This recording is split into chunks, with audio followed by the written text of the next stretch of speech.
오늘 우리에게 주시는 하나님의 말씀은 사도행전 27장 18절에서 26절 말씀입니다. 우리가 풍랑으로 심히 애쓰다가 이튿날 사공들이 짐을 바다에 풀어버리고 사흘째 되는 날에 배의 기구를 그들의 손으로 내버리니라. 여러 날 동안 해도 별도 보이지 아니하고 큰 풍랑이 그대로 있음에 구원의 여망마저 없어졌더라.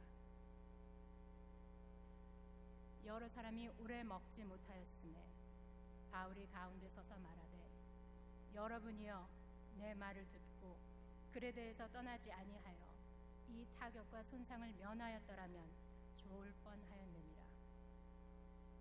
내가 너희를 권하노니 이제는 안심하라.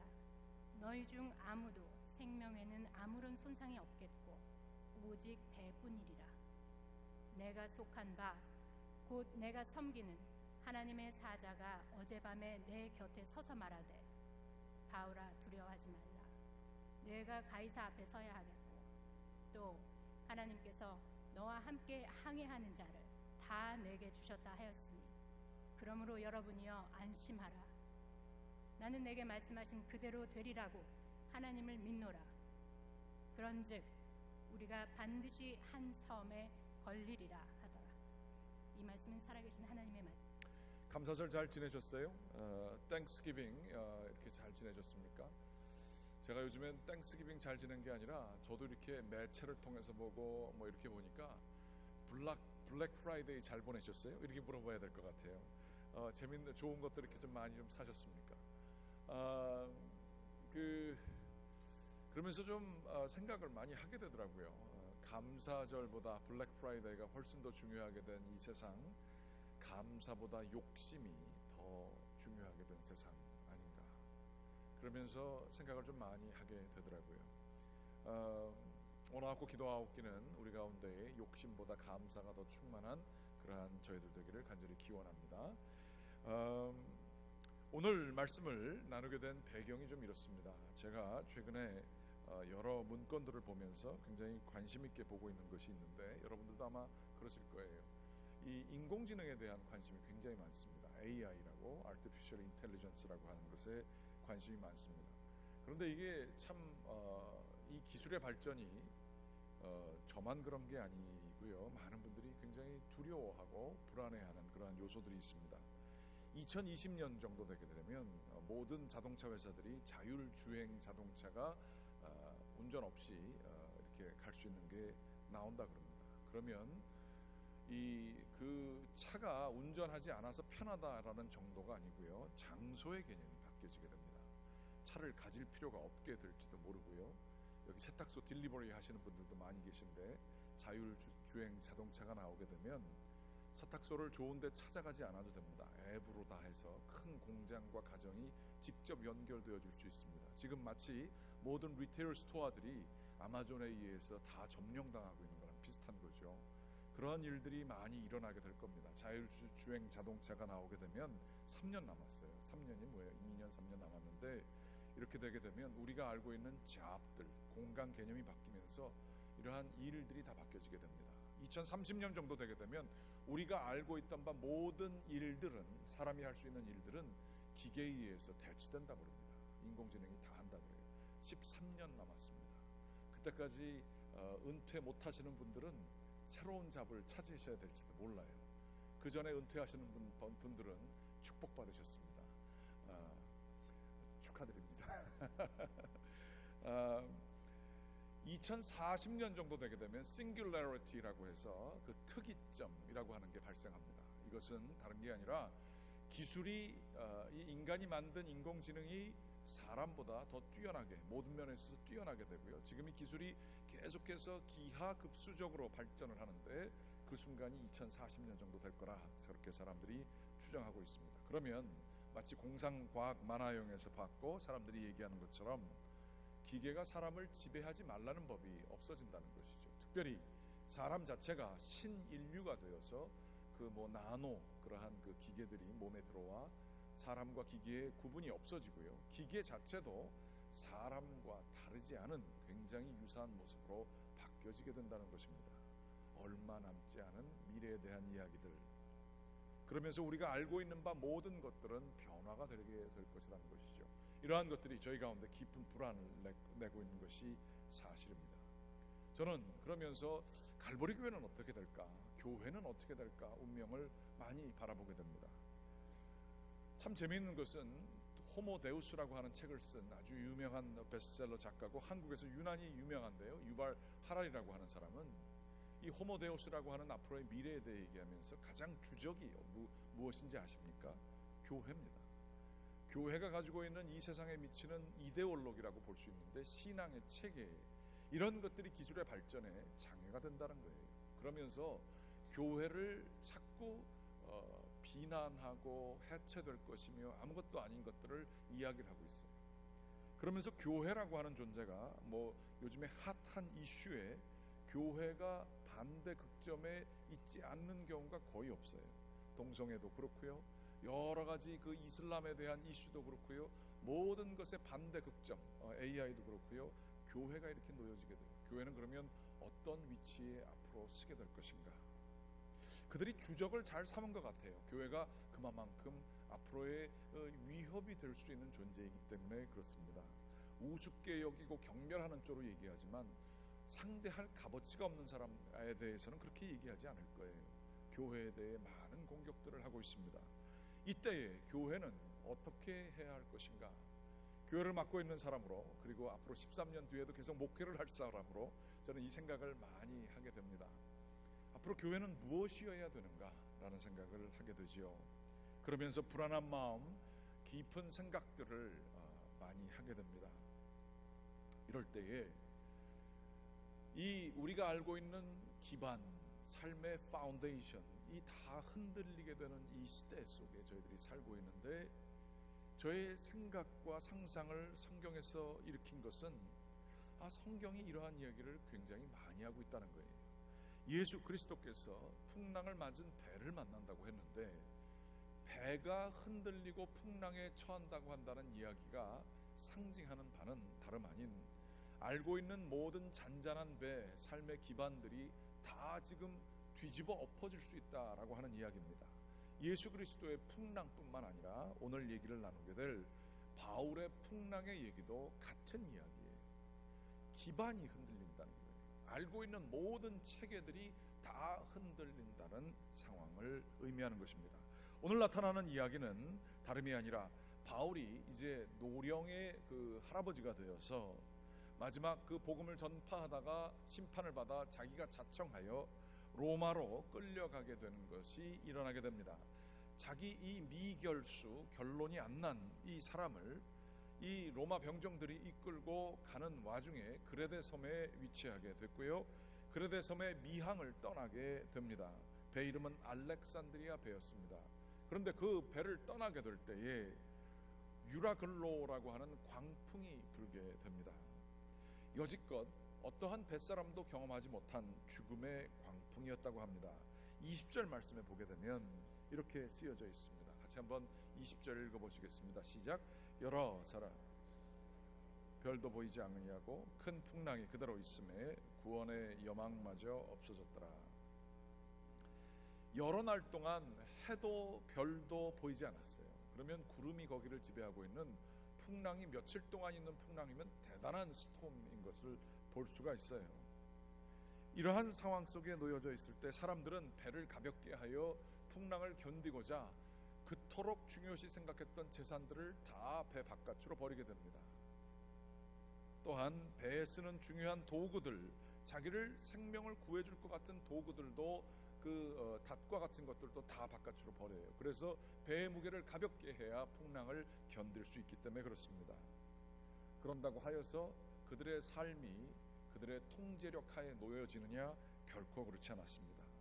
생명을 유지하고자 그토록 중요시 여겼던 모든 것들을 다 버렸지만 여전히 그들은 그들의 미래를 통제할 수 없는 바닥이 흔들리는 상황 속에 놓여지게 된 것입니다. 이것을 일컬어서 성경은 구원의 여망이 없어졌더라 라고 이야기를 하고 있습니다. 여망이라고 하는 것은 아직까지 남아있는 소망이 없어졌다라는 뜻입니다. 마치 절망의 그 아주 두꺼운 커튼이 희망의 창문으로 들어오는 그 빛살들을 완전히 차단한 상태를 의미합니다. 희망의 확신이 있는 경우도 있지만 절망의 확신이 있을 때도 있는 것이지요. 절대 이제는 살 수 없겠구나, 다 죽겠구나 라고 하는 구원의 여망이 없어진 상태에 이들이 놓여지게 되었습니다. 바울은 이 상황에서 사람들에게 이야기를 합니다. 오늘 25절 말씀 22절과 25절에 나와 있는데요, 보시게 되면 같이 읽을 필요는 없고요. 이제 내가 너희를 권하노니 안심하라. 25절도 또 얘기합니다. 여러분이요 안심하라. 이 안심이란 단어는 다른 것이 아닌 기뻐하라라는 단어와 깊은 연관이 있다라고 합니다. 생각해 보십시오. 재산을 다 버렸어요. 그리고 배를 어떻게 유지할 수 있는 통제권도 다 버렸어요. 그런데도 여전히 생명이 보장이 안 돼요. 그런 상황에서 기뻐하라라고 얘기하는 게 제정신이 가진 사람이 할 수 있는 얘기입니까? 안심하라, 기뻐하라, 이렇게 얘기할 수 있는 바울의 확실한 희망의 근거는 무엇이었을까요? 25절 말씀 같이 한번 좀 읽어 보겠습니다. 시작. 그러므로 여러분이여 안심하라. 나는 내게 말씀하신 그대로 되리라고 하나님을 믿노라. 하나님의 사자가 나타나서 얘기를 하시는 거예요. 너가 죽지 않을 것이고 너만이 아니라 배에 있는 모든 사람들이 생명을 구할 것이다. 이렇게 이루어 주실, 말씀대로 이루어 주실 하나님을 나는 믿기 때문에, 하나님이 희망의 근거가 되기 때문에 너희들은 기뻐하라 라고 얘기를 한 것이에요. 그러면 이 하나님을 믿노라의 믿음이라고 하는 것이 무엇인가 조금 생각해 보기를 원합니다. 믿음은 많은 경우에 그 오염된 복음에 따르게 되면 이러한 얘기가 있죠. 간절히 바라면 우주도 동한다, 이런 얘기도 있어요. 뭔가를 간절히 소망하는 긍정적인 사고방식, 적극적인 사고방식이 우리의 환경을 결정시킬 수 있다는 얘기예요. 이러한 신념의 가치, 이게 굉장히 중요합니다. 정말로 믿음이 있고 뭔가를 바라는 사람들은 주변의 환경을 그 이전에 알지 못했던 상황으로 바꿀 수 있는 능력이 있어요. 그런데 그것은 꼭 기독교적인 것도 아니고요, 다른 곳에서도 많이 있을 수 있고, 자기 발전을 위한 그러한 철학들, 그러한 세상의 처세 방법들에도 충분히 얘기할 수 있는 그러한 것들입니다. 사이비 종교에도 많이 있습니다. 그런데 이것을 믿음이라고 이야기해버리게 되면 문제가 있죠. 왜냐? 그것은 이러한 자기 안에서의 그 앞으로의 미래에 대한 태도, 이게 중요합니다. 그렇지만 자기 안에 있는 태도는 여전히 자기를 믿는 거예요. 자기 안에서 나오게 된 것이죠. 이 긍정적인 사고방식, 적극적인 사고방식, 그러한 의지를 가진 태도, 이런 것들이 큰 영향을 미치긴 미치지만 이것들은 여전히 나에게서 소망이 나오는 것을 의미합니다. 그러면 기독교의 믿음은 무엇이겠습니까? 기독교의 믿음은 근본적으로 자기를 의지하는 게 아닙니다. 자신과 본질적으로 다른 타자, 차원이 다른 타자이신 하나님, 그분을 믿는 것인데, 그분이 자기에게 나타나셨기에 교통이 되고, 그분을 예수 그리스도 그 교통하게 하신 분 때문에 믿는 믿음, 그러니까 전적으로 자기에게는 소망이 없지만 그 희망의 근거가 전혀 다른 곳에 계신 하나님께 있기 때문에 희망의 근거가 되는 것이죠. 그러므로 절망이 확신 속에, 구원의 여망이 없는 이 뱃속에 있는 사람들, 이젠 정말 죽는 길밖에 없구나 라는 사람들에게 긍정적으로 생각해, 적극적으로 생각해, 어쩌면 살 수 있을 거야, 열심히 소망하면 이 상황을 이길 수 있을 거야 라고 하는 자기 안에서 나오는 믿음의 그 신념의 가치를 얘기하는 것이요. 그러나 바울은 얘기를 합니다. 나를 두고 얘기하는 게 아니다. 하나님이라고 하는 천지를 창조하신 믿음의 대상 되시는 분이 나에게 얘기하셨기 때문에 그 말씀이 이루어질 것이기 때문에 희망을 가져라, 아니 기뻐해라 라고 이야기하고 있는 것이죠.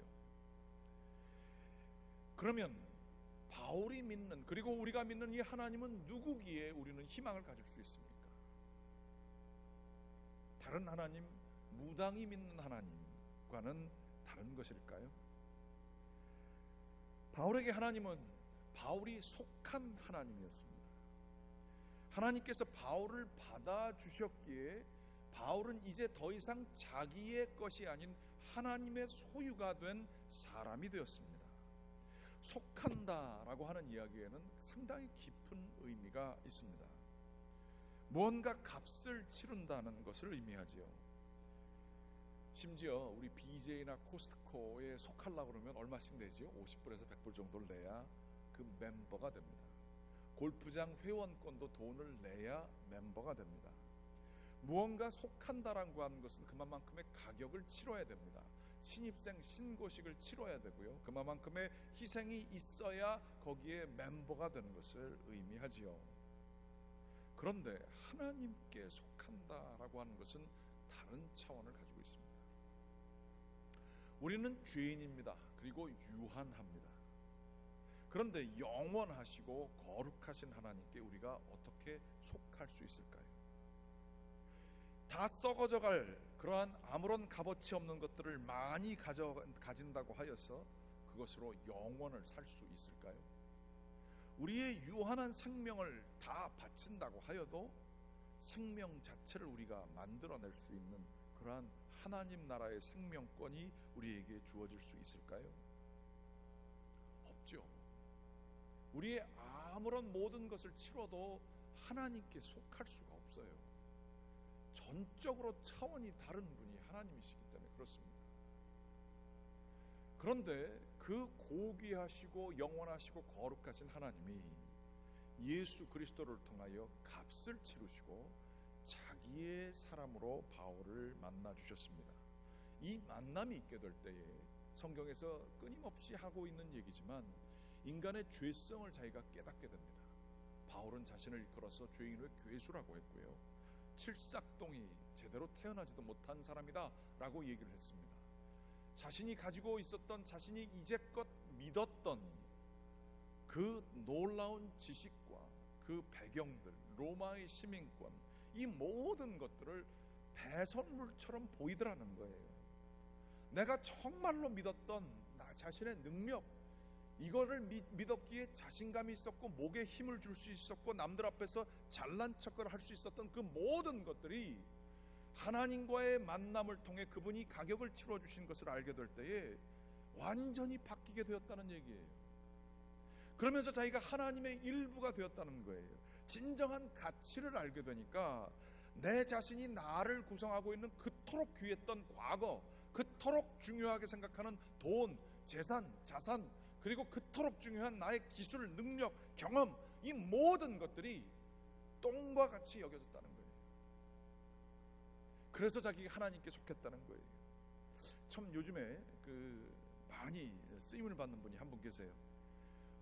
예전엔 불자였다가 그 기독교가 너무 싫어서 종교자유연맹이라고 하는 단체에 소속해서 기독교 와해 작전을 짜던 사람이 있었습니다. 이정훈 교수라고 울산대 교수입니다.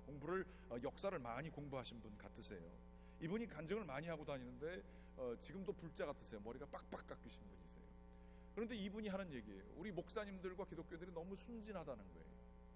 자신들이 얼마나 전략을 가지고 매체에 기독교의 가치를 해체하기 위해서 노력하는지 모른다는 거예요.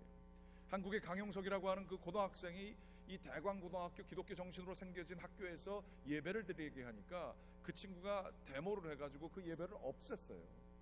그런데 그 친구와 더불어 이러한 사람들과 연합하여서 이러한 식으로 공적인 영역에서 기독교적인 것을 얘기하는 것을 종교의 자유, 정교 본리라는 이름으로 한국 사회에서 없애는 데에 자기들이 최선을 다했고요.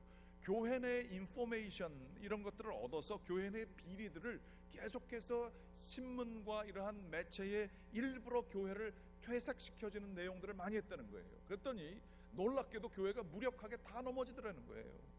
자기가 그거 했던 사람이라는 거예요. 그러면서 교회 설교들을 맨날 들었대요. 말도 안 되는 소리, 경멸하면서 역겹다고 하면서 설교를 다 듣고 알아야 공격하니까 그 모든 것들의 비리들을 다 찾아내서 공부하던 중에 이 사람이 설교 중에 하나님의 성령의 역사를 경험합니다. 자기의 입으로 하는 얘기예요. 갑자기 말을 못하겠더래요. 혀가 굳어지더래요. 그러면서 하나님의 영이 자기를 휩싸는 것 같은데 거부를 하려고 하는데 정말로 감당할 수 없이 하나님이 자기 가운데 자기가 얼마나 죄인인 것을 깨닫게 하시더래요. 자기의 몸 안에 세포 하나하나가 죄덩어리고 자기가 여지껏 귀중하게 생각했던 모든 지식들과 그 기독교를 경멸했던 모든 것들이 너무너무 창피할 뿐만 아니라 더러운 것이라고 느껴지게 되더래요. 그러면서 고귀하신 하나님을 경험하게 되었다는 거예요. 이정원 교수, 울산대 교수 간증을 한번 찾아보시기 바랍니다. 바울도 똑같은 경험을 했어요. 힐렐 학파에서 최고의 교육을 받았고요. 로마 그 그리스어를 유창하게 잘했던 철학가였고 천재였습니다. 지금 성경을 읽어도 사람들이 제대로 이해하지 못할 정도의 뛰어난 학문 그 깊이를 가지고 있었던 사람이 바울이었어요.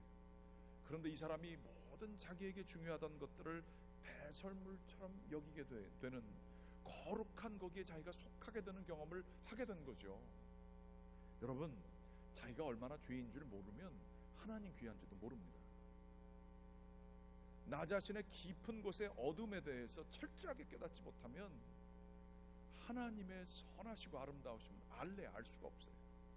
내가 아직도 너무 잘난 것 같으면, 내가 아직도 대단한 사람인데 세상은 못 알아주지만 이것에 대해서 늘 이러한 생각을 가지고 있는 사람들은 하나님이 저 멀리 있지 가까이 있질 않아요.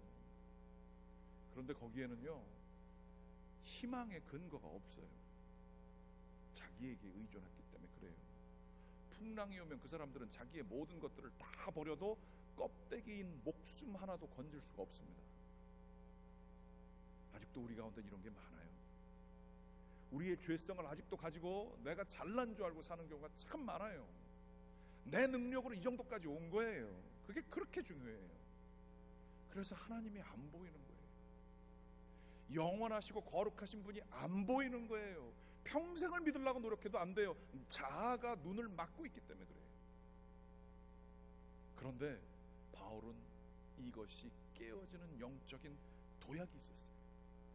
그러면서 하나님께 붙들림을 받게 될 때에 이전에는 상상도 할 수 없는 일들이 그의 삶 속에 일어납니다.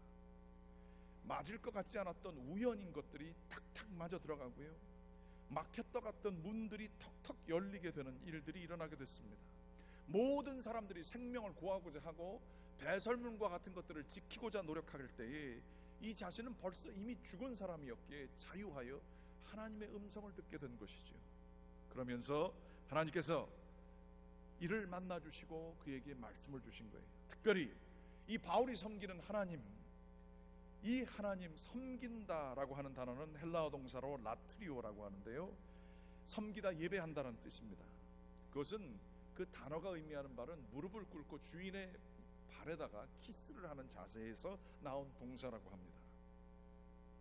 그에게 배타적으로 소속된 그러한 종으로 자기의 존재의 이유는 그의 주인의 영광을 드러내기 위해서 있겠다는 거예요. 주인이 그냥 있으면 뭐 잘 드러나지 않을 수 있지만 종이 발에 키스를 할 때 주인이 더 영광스러워. 바울은 자기의 존재가 둘로 속은 그 종이라고 하는 것으로서 바라본 거예요. 특별히 종이라고 하는 것은 이 휘페레테스라고 하는 단어인데 발에 그 죄수들의 고랑이 메어져서 선박 밑에서 그저 주인이 하라고 하면 배를 젓고 주인이 쓰라고 하면 쓰는, 그래서 풍파가 있는지 앞으로 어떻게 되는지 미래도 알 수 없어요. 그러나 주인이 시키는 그것에 온전히 소속되어져 있는 사람을 의미하는 거예요.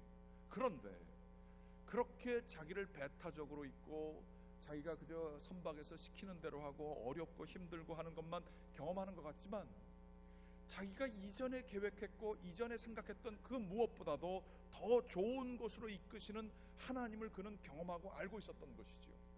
하나님께서 지금 말도 안 되는 얘기를 하고 계십니다. 절망의 그 한복판, 구원의 여망이 없는 곳에서 하나님은 얘기를 하시는 거예요.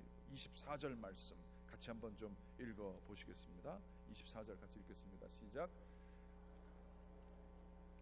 내가 가이사 앞에 서겠고 또 하나님께서 너와 함께 항해하는 자를 다 내게 주셨다.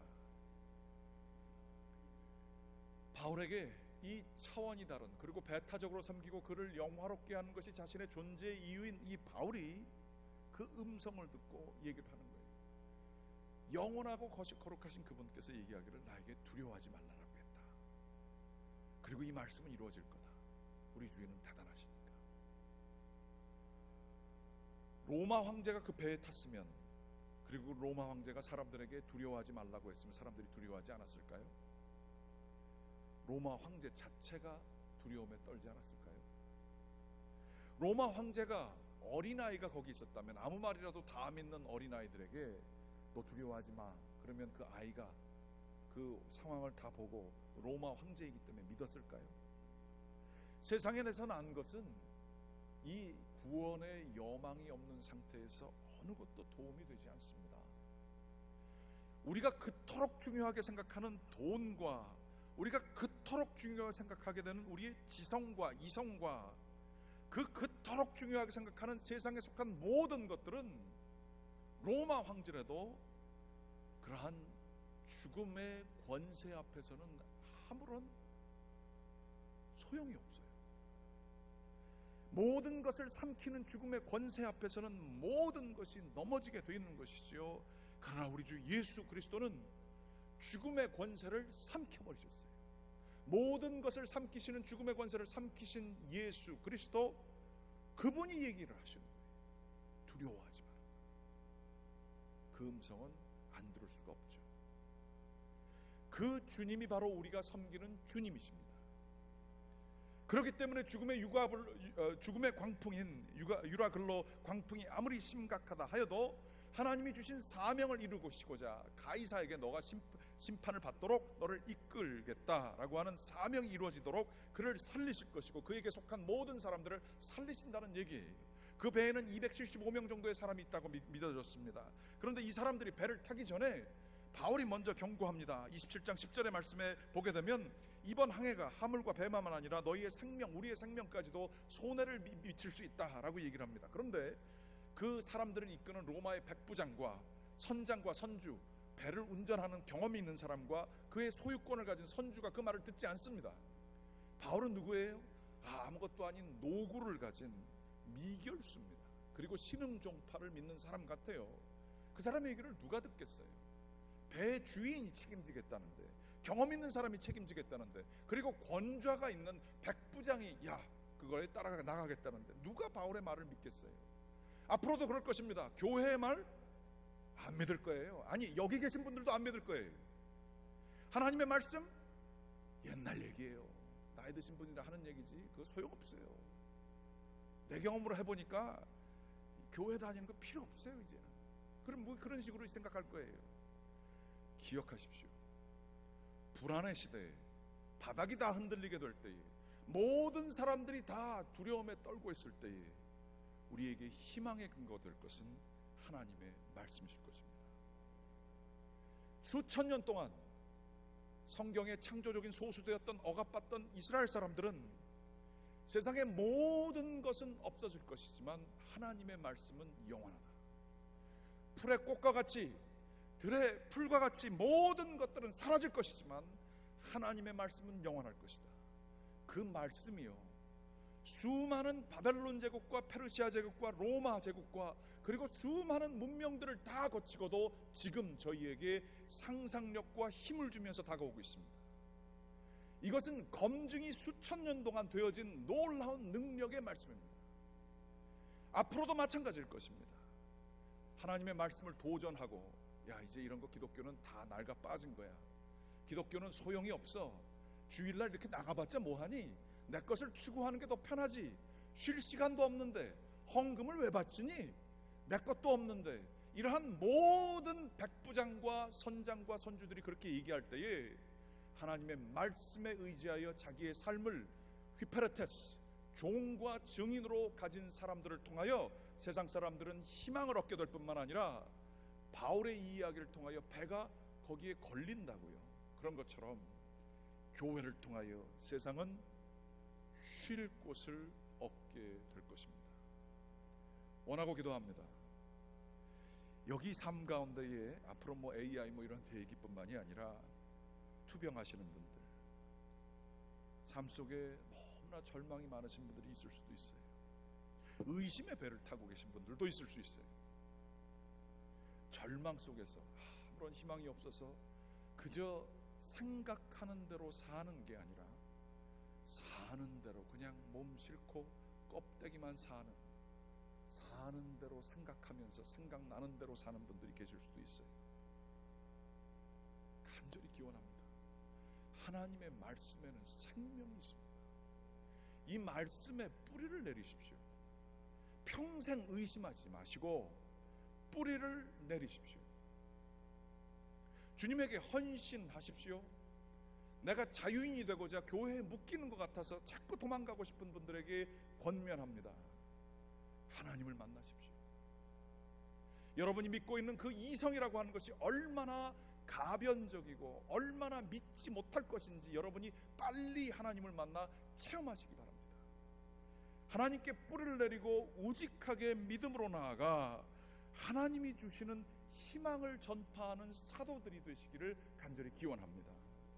삶 속에 병을 앓고 모든 것을 다 내어줘도 앞으로의 미래에 통제력이 없는 분들을 위하여, 그리고 유라글로 광풍이 여러분들을 휩싸여서 어쩔 줄 모르는 감정의 폭풍 속에 살고 있는 분들을 위하여 말씀드립니다. 하나님 앞에 고꾸라지십시오. 하나님의 음성을 찾으십시오. 사모하십시오. 하나님이 한 말씀 하시면 지금 있는 게 내가 겪어야 될 일이라고 한다면 겪지 못할 이유가 하나도 없습니다. 하나님께서 이 모든 과정을 지나게 하시고 배가 이 바위에 걸리게 하시사 우리를 단단한 하나님의 말씀의 밭으로 인도하시게 될 때에 우리는 생명을 가지고 자신 있고 강하고 담대하게 살 수 있을 것입니다. 교회는 세상의 희망입니다. 하나님은 절망의 한복판에서 빛처럼 빛나시는 희망의 근거가 되십니다. 우리가 가지고 있는 이 믿음을 우습게 보지 마십시오. 우리의 삶의 희망의 기반이 되는 것입니다. 원하고 기도합니다. 이 어느 때보다 교회들이 공격을 수도만하기 없이 당하기 때문에 세상의 풍조에 조금만 마음을 열면 우리도 교회의 중요성에 대해서 몰라요. 쉽게 행동해요. 주일날 빠지는 거 아무것도 아니에요. 그러면서도 나는 신앙이라고 충분히 생각할 수 있어요. 기도 죽어도 안 해요. 말씀이요? 성경을 열어본 적이 없어요. 주여, 저희들이 희망을 가지고 주님 앞에 거하려면 세상의 풍조로부터 좀 끊어져야 돼요. 끊어져야 돼요. 하나님 앞에서 서게 되기를 간절히 기원합니다. 여러분이 여러분 때문에 다른 사람들을 구원할 수 있는 희망의 사도들이 되기를 간절히 기원합니다. 하나님께서 그것을 여러분들에게 지명하시고 여러분을 부르셨는지도 몰라요. 여러분의 직장에, 여러분의 가정에 여러분들을 그렇게 사용하실지 몰라요. 절망의 도구가 되지 마십시오. 사람들을 욕하는 데 앞장서지 마십시오. 분열시키는 데 앞장서지 마십시오. 세상의 현실이 이런 거야 라고 하며 자녀들에게 이렇게 끌려가는 것들을 가르쳐 주지 마십시오. 돈이 최고야 라고 얘기하지 마십시오. 쾌락을 추구하지 않으면 너에게 아무것도 보장되는 거 없어 라고 얘기하지 마십시오. 하나님을 얘기하십시오. 교회가 이 사명을 하게 될 때에 교회는 그 어떤 상황에서도 빛을 발하게 될 것입니다. 저 여러분이 그러한 희망의 그 바울 사도와 같은 역할을 잘 감당하게 되기를 주님의 이름으로 간절히 기원합니다. 기도하시겠습니다. 하나님, 이 허망한 세대, 절망의 세대에 진리가 조롱받고 있습니다. 그러나 죽음의 권세를 이기신 예수 그리스도의 부활의 권세에 힘입어 저희들이 주님이시여 강하고 담대하게 일어서게 도와주십시오. 우리 교회가 주님이시여 진리에 근거하여 일어설 수 있도록 인도하여 주시옵소서. 주님이시여 세상의 풍조의 틈을 열고 세상의 풍조가 저희 영혼에 들어오게 되면 주여 저희들이 넘어집니다. 세상이 저희를 지배하게 됩니다. 주여 저희의 죄인됨을 깨닫게 하여 주시고 하나님의 음성을 듣게 도와주시사 희망의 통로로 저희들 살아갈 수 있도록 인도하여 주시옵소서. 저희의 삶의 한복판에서 주님이시여 사랑을 노래하게 하시고 희망으로 사람들을 북돋아 내게 하여 주시오며 말씀으로 새로운 안전을 줄 수 있는 기반을 만들 수 있는 사람들 될 수 있도록 축복하여 주시옵소서. 모든 말씀 예수 그리스도의 이름으로